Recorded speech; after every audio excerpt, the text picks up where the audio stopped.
Welcome back, everybody, to the Filmmakers Roundtable, the podcast dedicated to films, filmmaking, and getting insight from filmmakers working in the industry. I'm Thomas. I'm Dylan.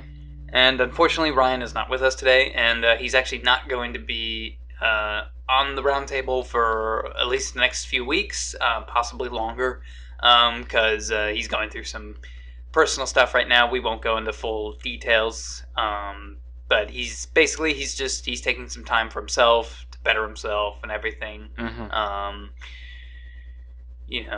So we completely understand. No hate at all. We love Ryan, and Everybody's got to take some time for themselves. Definitely, and hopefully sooner than later he'll be better and back to where back to making movies, back to on the podcast and on the roundtable, and just back to how he was before. Anyway, yeah.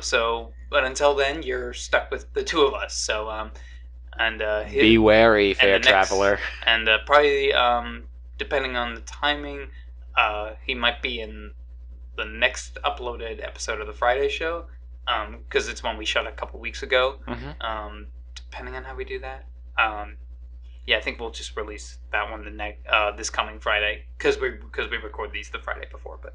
Gotcha. So until then, hit him up on his Twitter, show your support, spread the love, and everything. So, anyway, so let's move on. How we doing? How you doing, Dylan? I'm doing fine, Tom. I actually feel really good. Cool. Getting my sleep under control. But I feel really good because I'm going to answer this next question we always ask at the beginning of these episodes. What have we been working on? Well, for those who didn't see, I posted another episode of According to Von Isner. Yep. And I finally got that done. I felt really good about it. Cool. That's awesome. For those who aren't familiar and haven't seen it, According to Von Isner is the little review show that I do, and I'm going to be putting out here in the near future. Mm-hmm. Actually, my current schedule is going to be I'll switch between a project every week. 1 week dedicated to a project, finish it that week, hopefully, depending on the workload that comes with said project, and then the next week we move on to a different project, but it's kind of like a rotation of routine. Right. But yeah, I'll leave a link in the description for you guys to see that, and I took a look at Pokemon the first movie. For all you 90s kids. Let's hold off on that for a bit. Alright. I need to get to my end. I know, don't worry. Alright. So, how am I doing? I'm doing alright. Got a stiff neck. It's bothering the hell out of me. Didn't sleep the best because they're building a fence next door. Are they being real loud? Yeah. How can you be loud while building a fence? It's a wooden fence.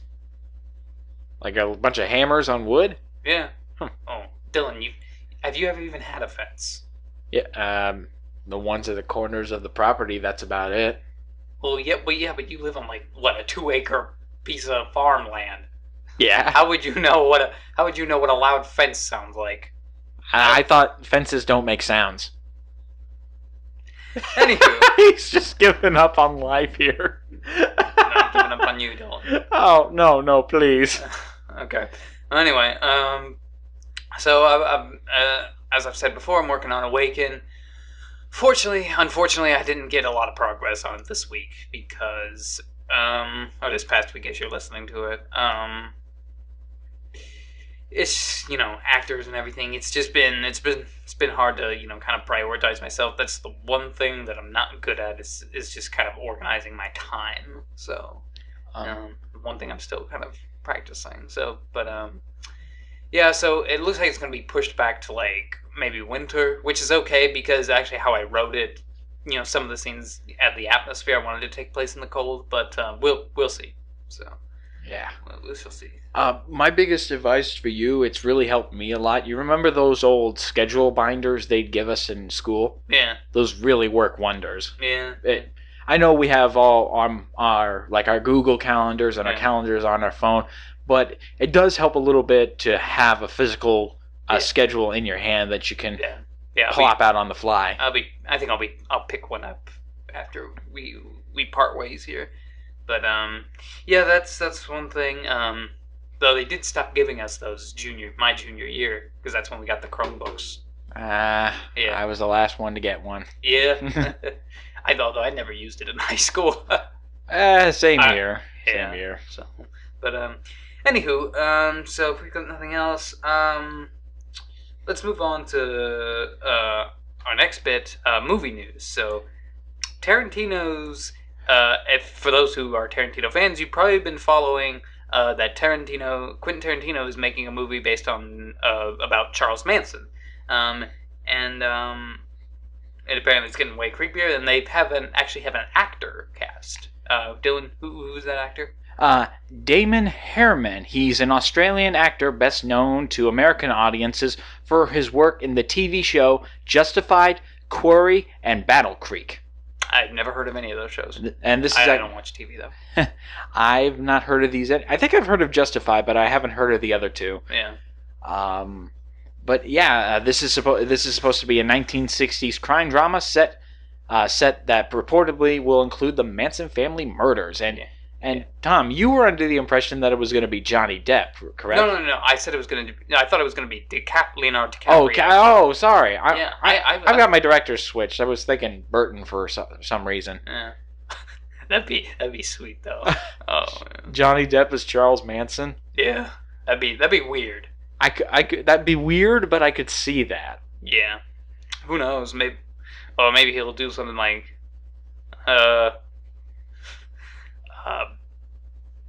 Oh crap! Who's that one guy? The cannibal. What was his name? Anthony Hopkins? No. No. Come on. Our film credentials are going away. Jeffrey Dahmer. Yes, Jeffrey Dahmer. Yeah. I thought we were talking about an actor, not an actual murderer. Well, we were talking about Charles Manson. I know, but I thought you were referring to... Well, anyway, what I was saying is Tim Burton did like a Jeffrey Dahmer movie with Tobey Maguire as Jeffrey Dahmer. Well, God, if you look at what Jeffrey Dahmer looked like, before he died, before he was brutally murdered in prison, well, brutally, he was kind of warranted, but before he was killed in prison, he was like, oh my God, I saw an interview of him in '94 before he died, and I was like, oh my God, that looks like Tobey Maguire. Get on it, Hollywood. Yeah. Although actually, well, they did come out with a movie, Dahmer. Yeah, My Friend Dahmer. Yeah. Although I heard it kind of sucked. So anyway, back to this movie. I thought, I think isn't Tarantino calling it Once Upon a Time in Hollywood? Yes, it is. Once Upon a Time in Hollywood. I thought, because I've been following this movie for a while, and it's all news that I know Brad Pitt's going to be in it. There's a couple other actors attached. I can't remember off the top of my head. And then there is, and I could have sworn that DiCaprio was going to be Charles Manson. That he was the main character. Leonardo DiCaprio, according to this Rolling Stones article, is actually going to be Rick Dalton, an actor and Tate's neighbor, Tate being one of the victims of Charles Manson. Brad Pitt is going to be in there as Cliff Booth. Yeah, he's the investigator, right? And Damon Lewis as actor Steve McQueen. Ooh. We're gonna get our Indiana. Yes, it is our Indiana homeboy Steve McQueen. Oh, I didn't know he was Indiana. Oh yeah. Huh. Interesting. But I think looks like we're gonna look like there. According to this article, we've got some unspecified roles for a bunch of actors. Hold on a second. Apparently, there's a list they got here. I'm not sure if this is confirmed or not, but we got Luke Perry, Al Pacino, Lena Dunham, Rumor Willis, Tim Roth, Michael Madsen, Kurt Russell, Timothy Olyphant, and James Marsden, just to name a few. Apparently, these are actors who are casted, but their roles haven't been specified yet. Michael Madsen, Tim Roth, and a couple of others, they're Tarantino alumni, so of course they're going to be in there. Surprised Sam Jackson's not in there. We need a couple of mothers thrown around. Yeah. Well, this is the '60s, so it'd be an interesting way to see him. So, I can't wait to see this movie because I don't think unless I'm wrong, I don't think there's really been. There have been movies about Manson, obviously, but is there that one film that everybody goes to for Manson? That one Manson film?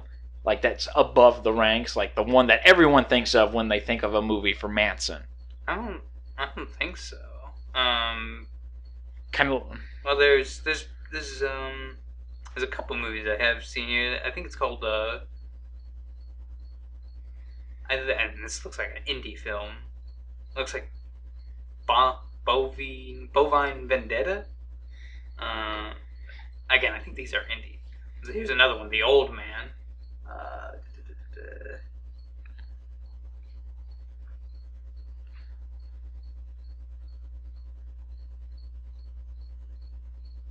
I think these are either documentaries or they're.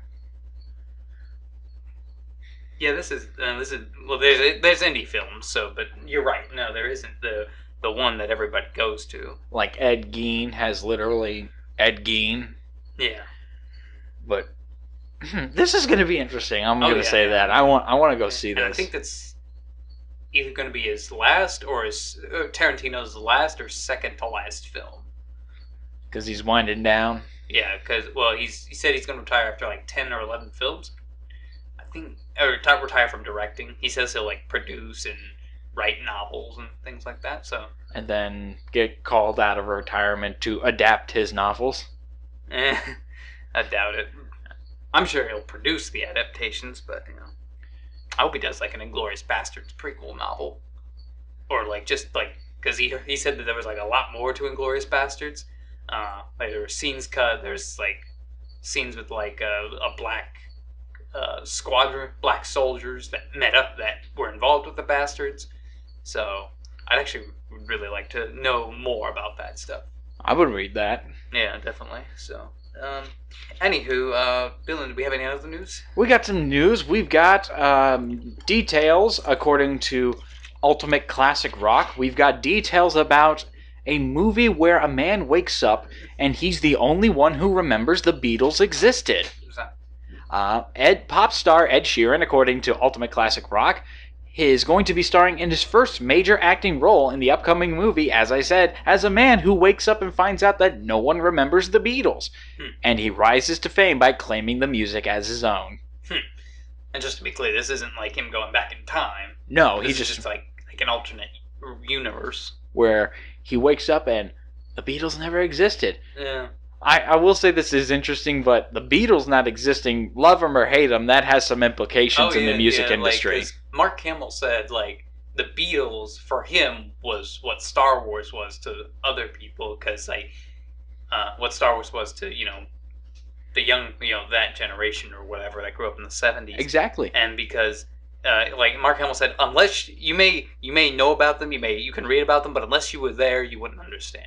Exactly. The Beatles, like Star Wars, have their tendrils in so many lives. Yeah. Phil Collins, Ozzy Osbourne. Yeah. Yep. He was a big fan of the Beatles when they came out, and that's what really pushed him into music before Black Sabbath was even a thing. Yeah. So, yeah, this is interesting to see, where, this would all come from, or how different things would be if they didn't exist, so... It's written by romantic comedy veteran Richard Curtis and directed by Oscar-winning Danny Boyle. And it's supposed to hit screens next year in September. Interesting. So Danny Boyle, what's he directed? Danny Boyle, let's look that up. Let's go to our old friend Google. Yeah. But Ed Sheeran. Let's see. Let's take a look at what he can do and how he's going to do it in acting. So we've got Trainspotting, Bond 25, and Slumdog Millionaire. Ooh, okay. Okay. That's Ed Sheeran? No, this is Danny Boyle. Danny Boyle. He's Danny directed. Boyle. Okay. Yeah. So, okay. I'm just interested to see how this is going to work. Yeah. He also did 28 Days Later. Oh, really? Did he do 28 Weeks as well? I don't know. Because I've only seen 28 Weeks Later. I don't think so.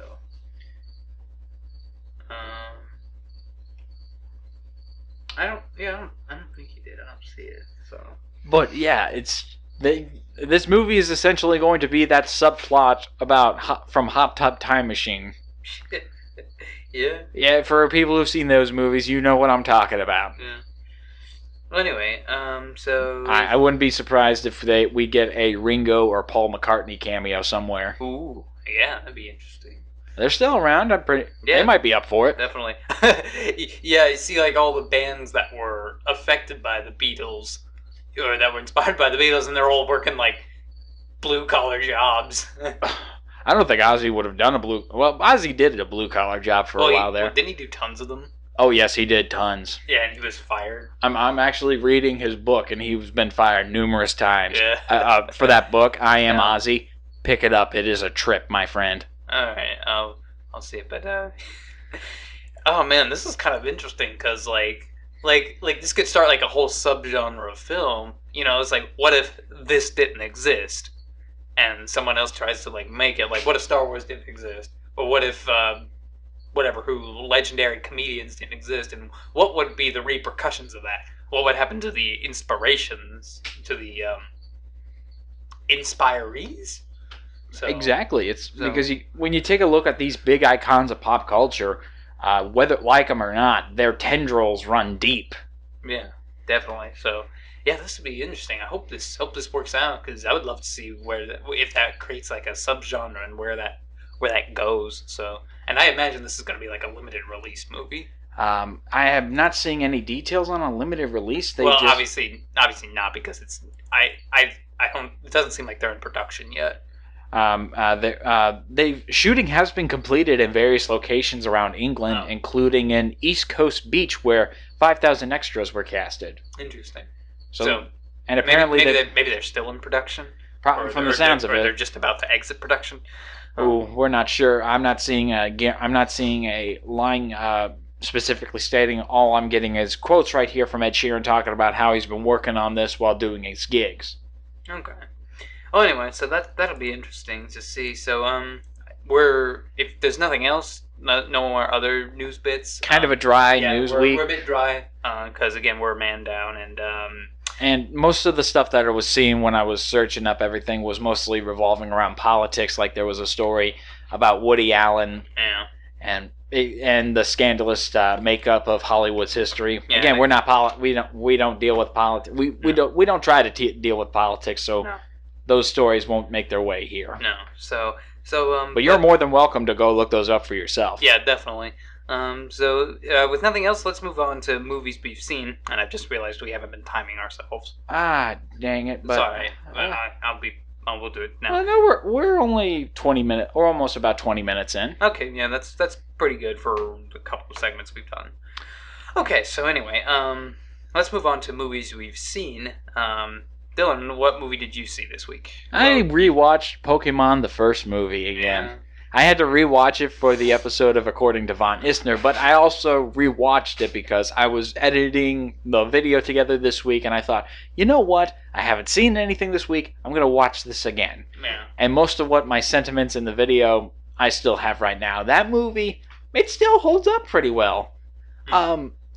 Like I said in the video, historically, that movie, along with the first three, represents the height that the Pokemon phenomenon had reached at that point. Mm-hmm. In fact, around the time of Pokemon 2000, most people would say that Pokemon 2000 was the peak of the Pokemon phenomenon because a lot of notable celebrities were fans, including Hulk Hogan. There's actually a pretty famous picture of him at the premiere, I believe, and he's got a tank top Pokemon shoe with Pikachu on the front.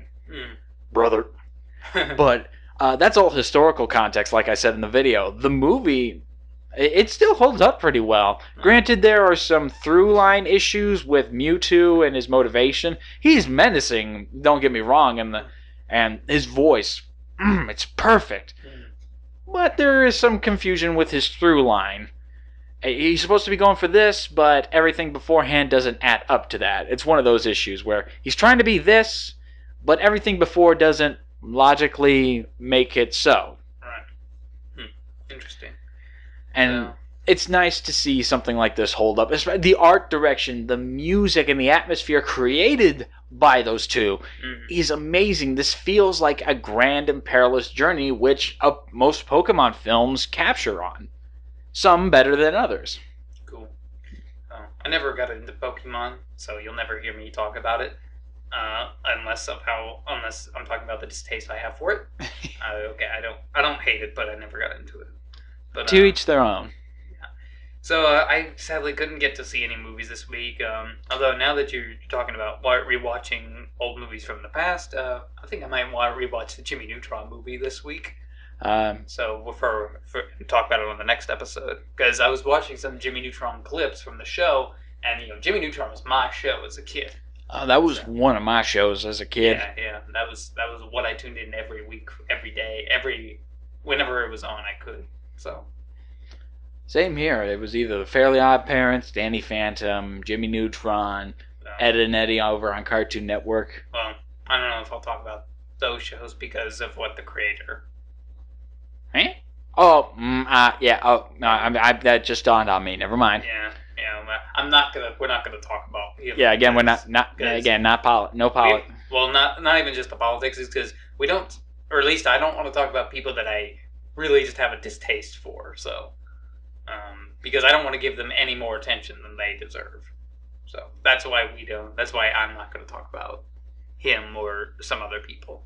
So, but anyway, so yeah, I might rewatch the Jimmy Neutron movie. I got it on DVD a while back. Did you notice on the back that the font is Comic Sans? I did not. I just noticed that recently. Huh. I found my old copy from when I was a kid, and the first thing I noticed, this back cover is in Comic Sans. Interesting. So, yeah, I'll rewatch that. Might try and find some more like DVDs on eBay or something, if there are any. I have some VHS tapes, so.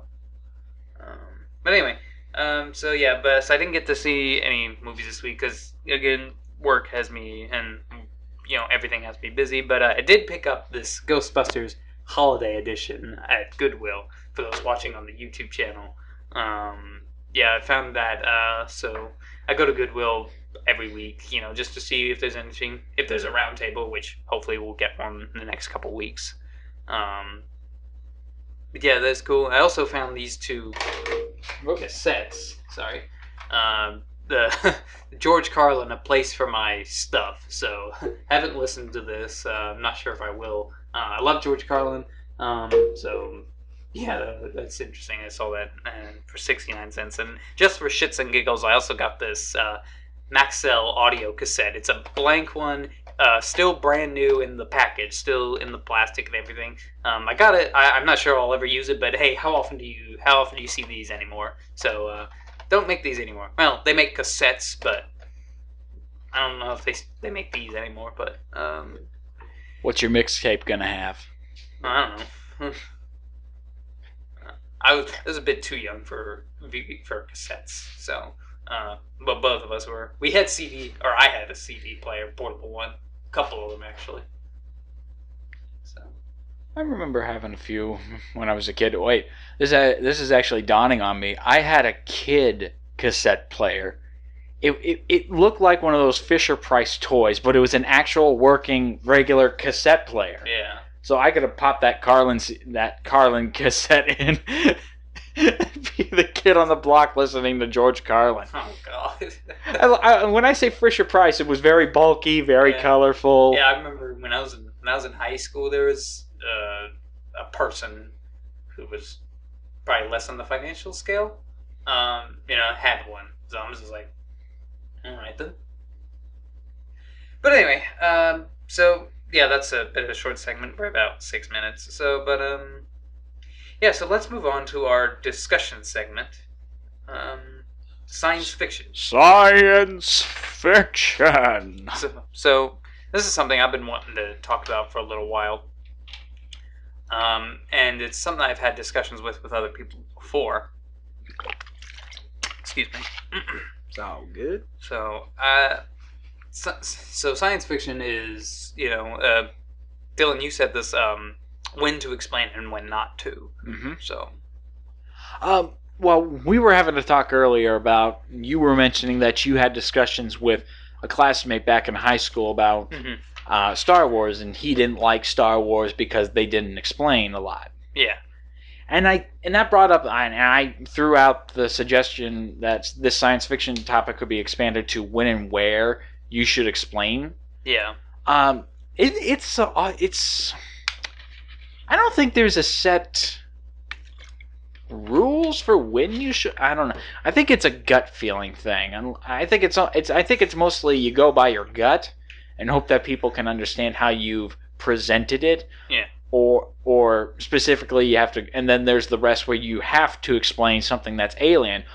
And I was thinking, there's so many ways you could go about that, because let's say you're talking about a science fiction horror movie. The less you explain, generally the more creepier the movie is. Are we going to fault The Thing, John Carpenter's The Thing, because we don't know how this thing works until somebody does the analysis? Because, like I said, there are some things you don't have to explain, because if you that creates the alien element, the unknown, and people are afraid of the unknown. But that's for horror. But that's for horror movies. In general science fiction, I don't think there's a set rule list for this kind of thing. What do you think? Well, you have to understand what is science fiction and what it isn't. Because what I had with that guy in high school, because discussions I would have, is Star Wars I don't consider science fiction. Star Trek is. Star Wars is a fantasy set in space. Yes, there's sci-fi elements here and there, but I don't consider it science fiction, mostly for the fact that because science fiction, for one thing, is set in the future, and Star Wars, going back to what it is a fantasy, it takes place a long time ago in a galaxy far, far away, so it's once upon a time. It's a fantasy, or a fairy tale. And also because science fiction, like I said, it takes place in the future, and science fiction in of itself, it's whichever one you go, whether it's Star Trek, The Day the Earth Stood Still from 1951, good flick. Yeah, and even elements of Prometheus, which was so-so, but even like that, or Blade Runner, or The Martian, or some of other Ridley Scott's projects, when they're good. Science fiction is about, really, in the end, is about where is the future, and more importantly, it's about the future of humanity. Where are we going? How are we going? What is humanity going? Where is humanity going in the future? And what is the ethics of humanity in the future? So that's kind of a interesting distinction. Yeah, and Star Wars doesn't necessarily have that.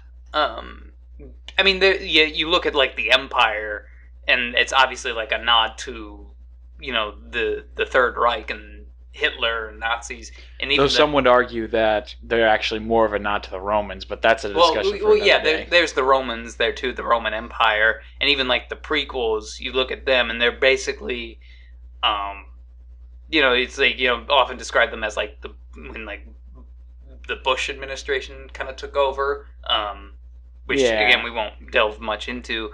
But you get the point. There's subtext in Star Wars, and even if you look at some of the Clone Wars series, it's also kind of there.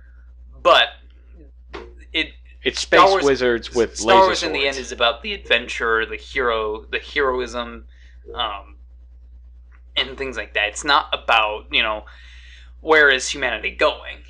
That's again, there's commentary, but it's not in the foreground, or it's not presented to us. You kind of have to think a little bit harder about that, Whereas with science fiction, like in Star Trek or Day the Earth Stood Still, it's about the ethics, it's about the politics, it's about things like that.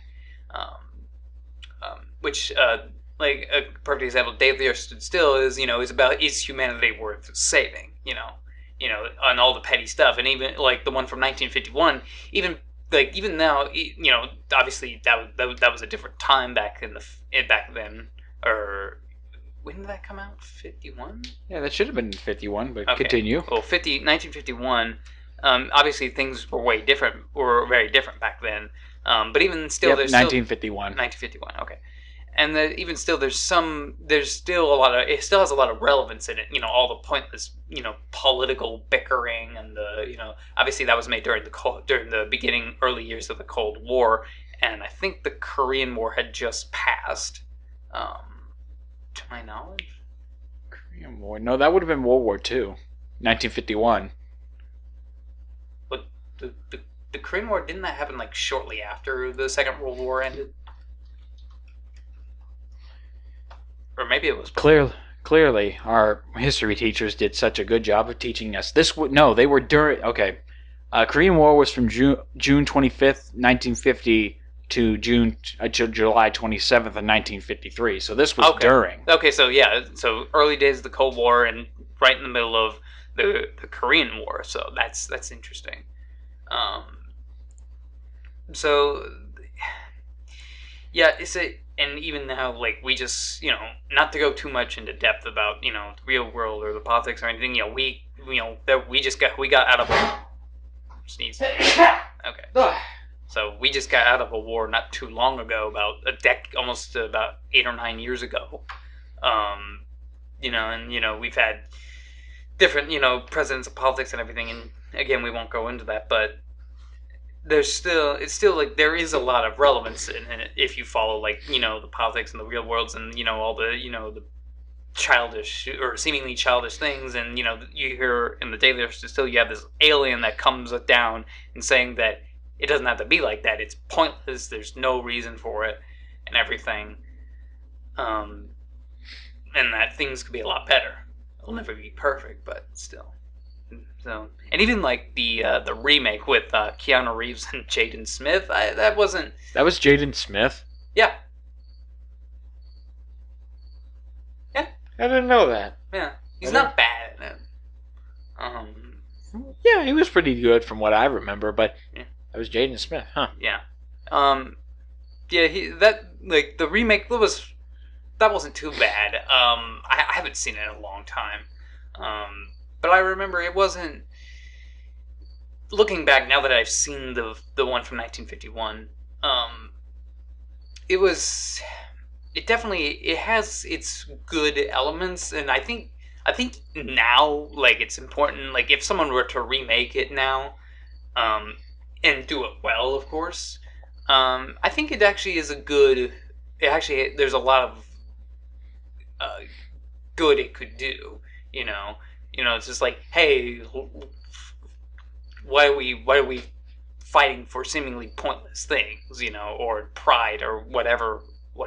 So, it is interesting to talk about. But back to what I was saying about science fiction,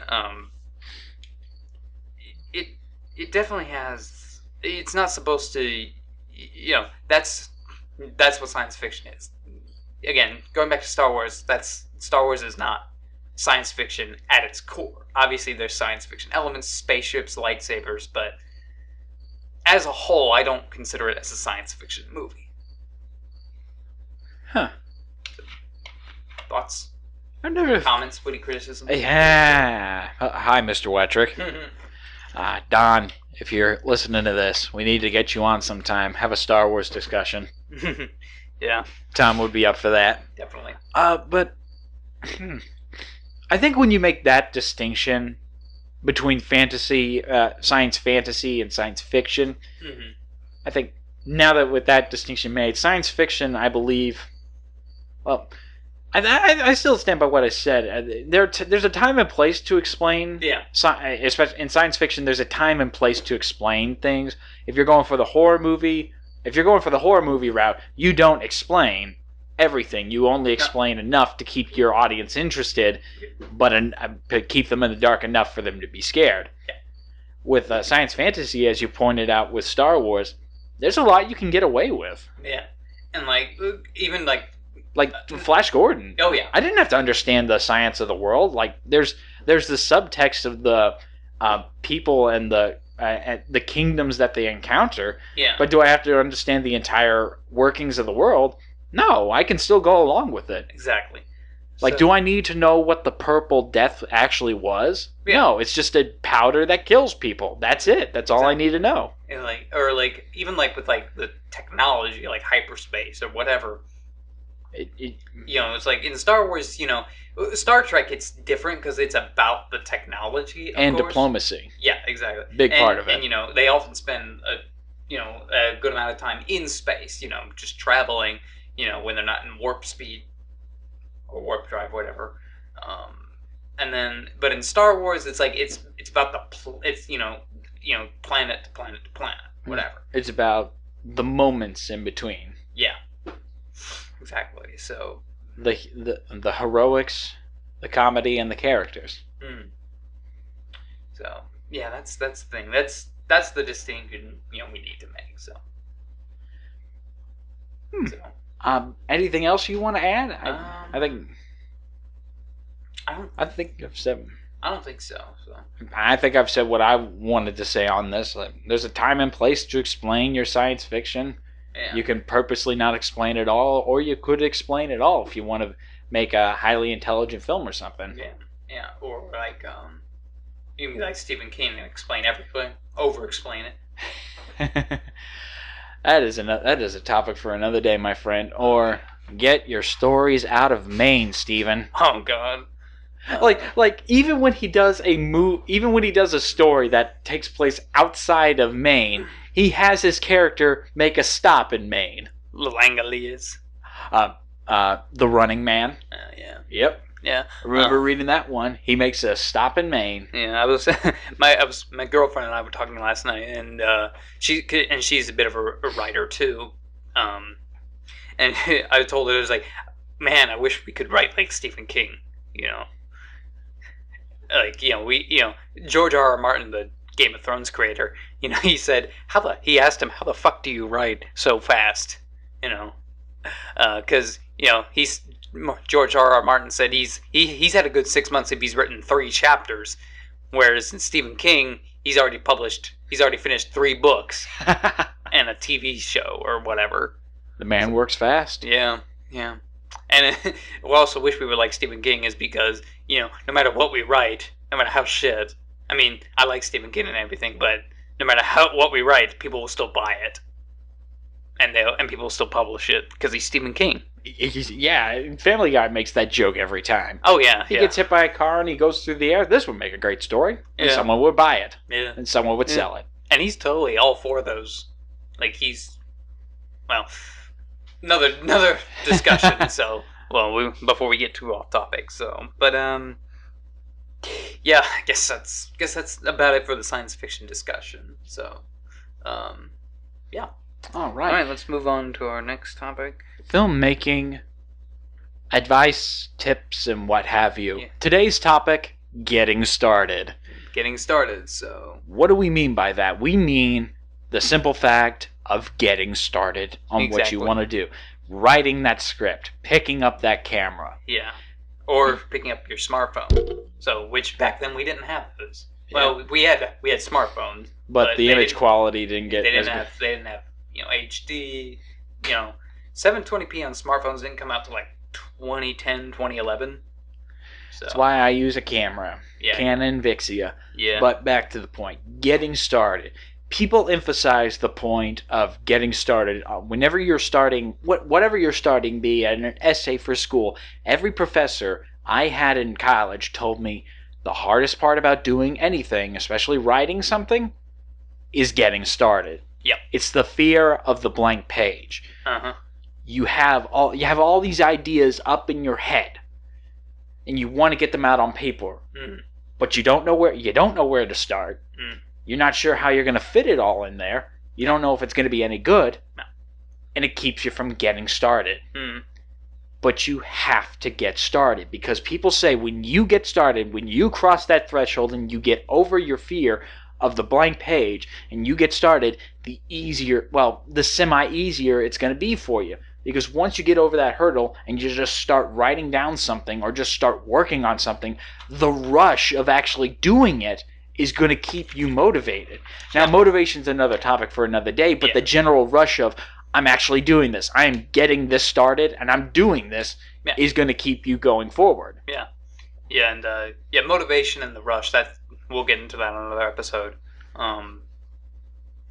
And that's definitely something, because like, I guess we can go briefly into how we started, what it was like for us. When I was like real little, I started like, I was just like kind of like playing with my grandparents' VHS camera that I still have, and just being just a goofy, dumb little kid. So doing whatever. So but when I said that I wanted to do this for this is what I want to do as a career, what I want to do with my life, I decided I was about sixth grade. I was about 13. So and I decided, and there's a whole story of that, but like that summer, between sixth and seventh grade, I wanted to be a filmmaker, so I just did whatever I could do. So I did stuff with my I did stop motion stuff. I did videos with my two younger cousins, who cursed me for that. I'm just kidding, but still, I just did whatever I could, because and looking back, they all sucked.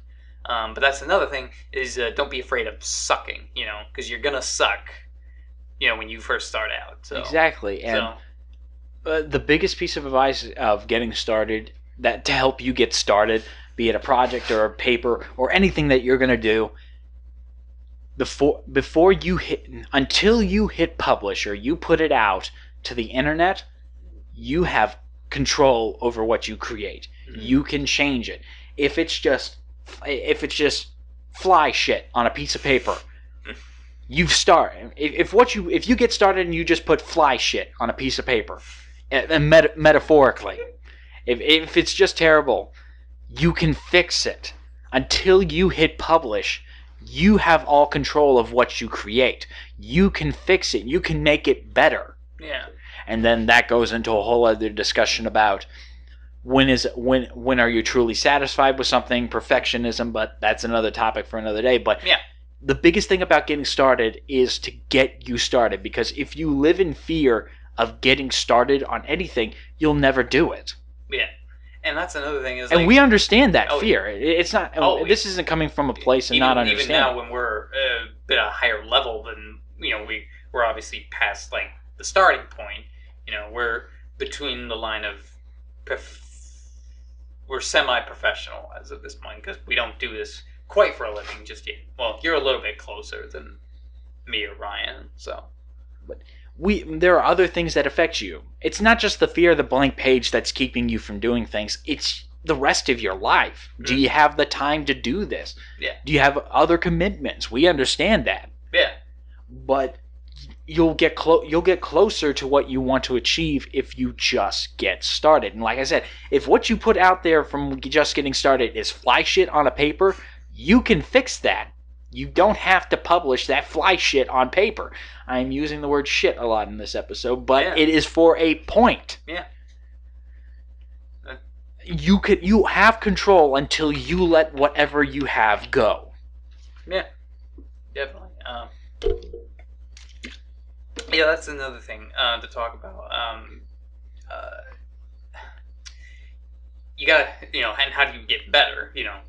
Keep doing it. Yep. Whether even if you're just doing stuff in the backyard, or whatever, you keep doing it, and see a lot of movies, figure out what works, what doesn't, why you like this, why you didn't like it.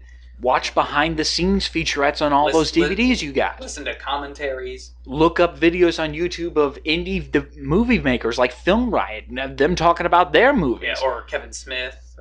Mm-hmm. So, yeah, that's the thing is, we've done professional work.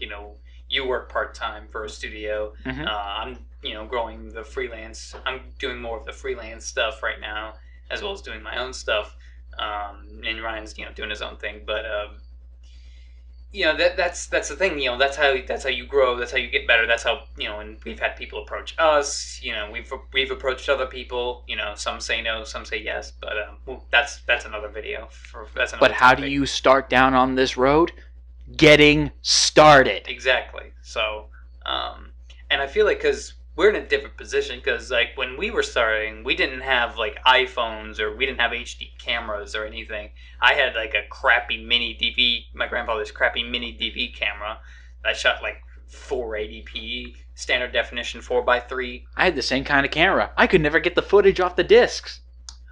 Well, I had many DV tapes. I used the Dazzle capture device in Pinnacle. So I've got a lot of footage I need to get off now because I've actually still got my Pinnacle cool capturing device right now. I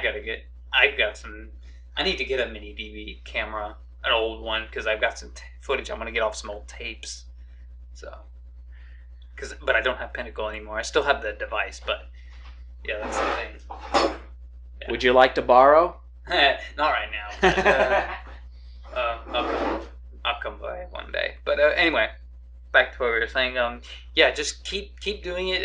If do what you're really passionate about, and that's one thing we kind of discovered. At least I did in high school when we had Don Wettrick, there, teaching us what he did and what he. You know what I mean, Bill. I know what you mean. The passion and everything. And, taking ourselves a little more seriously. Treat ourselves like a professional. Treat yourself like a professional. And others will treat you. Yeah, exactly. So, because before that, and having confidence in yourself. I don't know if that was the key points, but that's kind of what came to me. Before that, I didn't really have any confidence in myself. In really anything I did. It was just kind of... I mean... I think, I don't know about you, but we kind of had like this, like, self-conceitance, if you know what I mean. Like, when we make these crappy stuff, we thought we were going to be on top of the world, I think any filmmaker goes through that. Yeah. That's the dream for some people. Oh yeah, we're going to be on top of the world. The next Steven Spielberg, but it's like Francis Ford Coppola. Yeah, but we're not even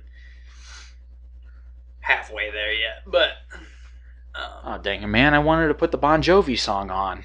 I don't get the joke.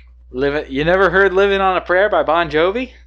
Whoa, we're halfway there. No, I've heard that song. Okay, but I didn't know what it was called. Okay, so okay. I've got too many music references.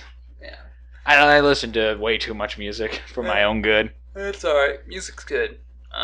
It's a good inspire. Oh yeah, definitely. But yeah, that's the thing. Just do it. Just get started. Just do it. Get started. Yeah, the voice search Shia LaBeouf right here. Yes, right here. But if you feel like I'm repeating myself, there's a point. This is as simple as it can get. Just do it. There's doing, and then there's not doing. Yeah. Many professionals have told me this before. People that I've listened to on Don Wettrick's podcast over at Start Ed Up, other people outside, Film Right, they will tell you, just do it. Yeah, exactly. So, yeah.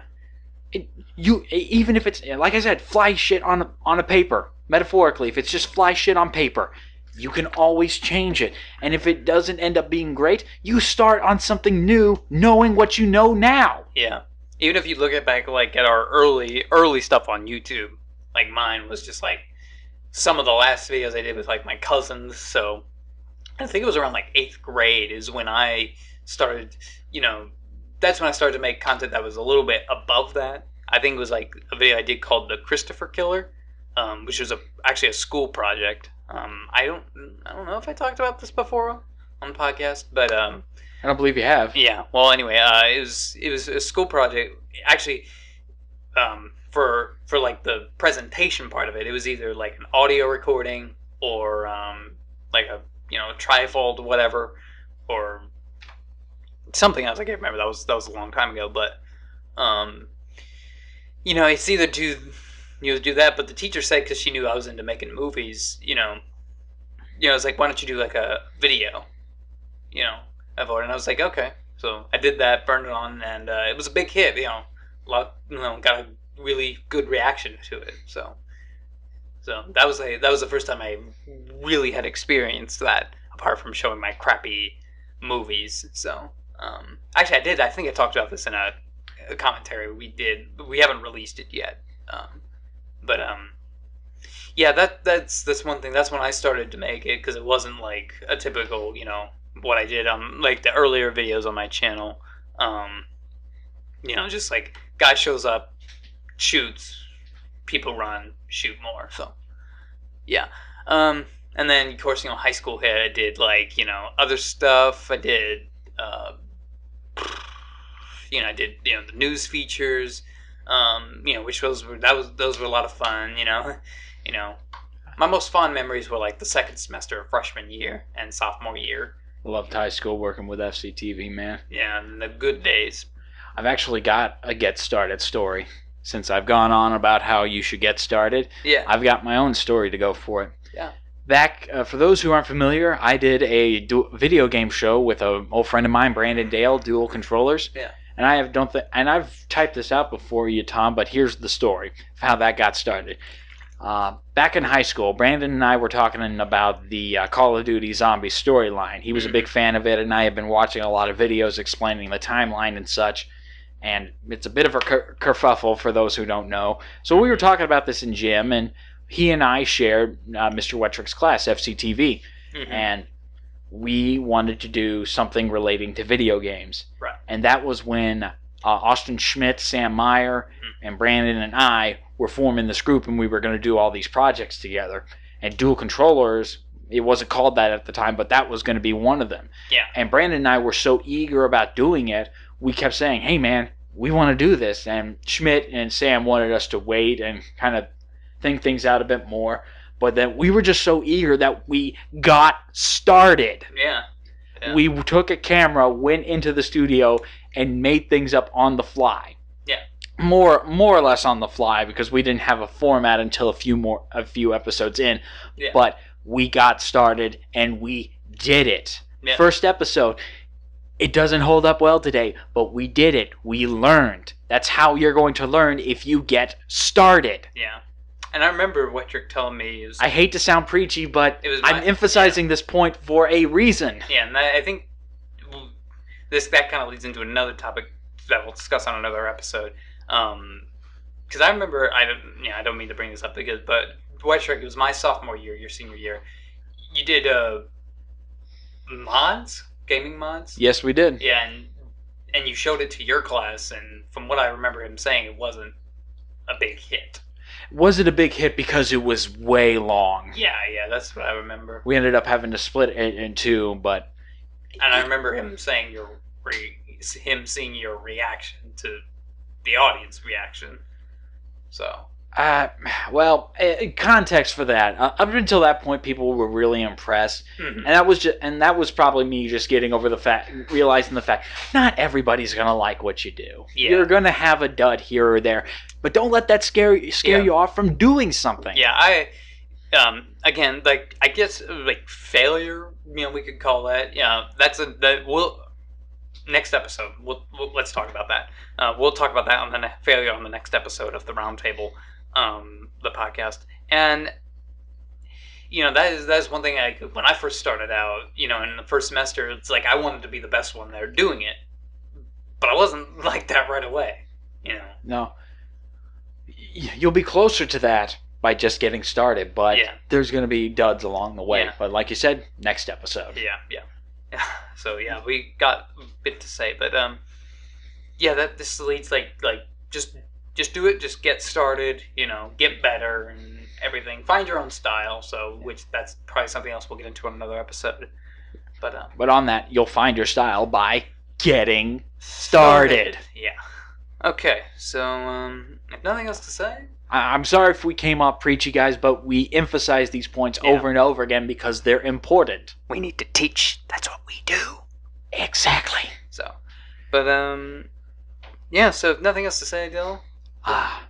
Let's move on to our final segment that we didn't write down in the script, but what is to come? What is to come?